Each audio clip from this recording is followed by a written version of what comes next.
welcome to the Machinists News Network. I'm Deirdre Kanievsky. Satisfied workers equals satisfied customers. This is a notion plaguing the airline industry, especially with so many carriers trying to stay out of bankruptcy or away from mergers. But now these actions are trickling down to the customers. We left the gate sometime around 1 p.m. We returned back to the gate around 5:30, having sat in a tiny, terribly hot turboprop with neither water, nor food, nor access to the bathrooms, and certainly no information. We sat there in near silence for 4.5 hours on a DC tarmac under the hot sun, no air conditioning. We had just had to endure the foul stench of overflowing toilets for 9 hours as our ventilation was turned off. Some people with medical conditions such as diabetes ran out of medication. Others had no water with which to take their medications.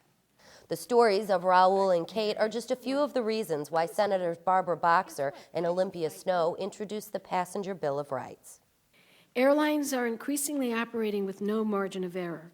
Planes are completely sold out, gates are continuously utilized, airport facilities and our air traffic control system are stretched thin.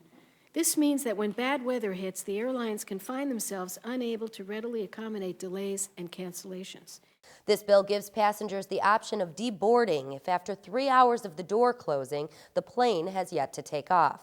It also makes sure passengers have food, potable water, and access to the restrooms. But it is clear to me through all of these experiences that the companies that run airlines have failed to implement the measures that will prevent the intolerable outcome.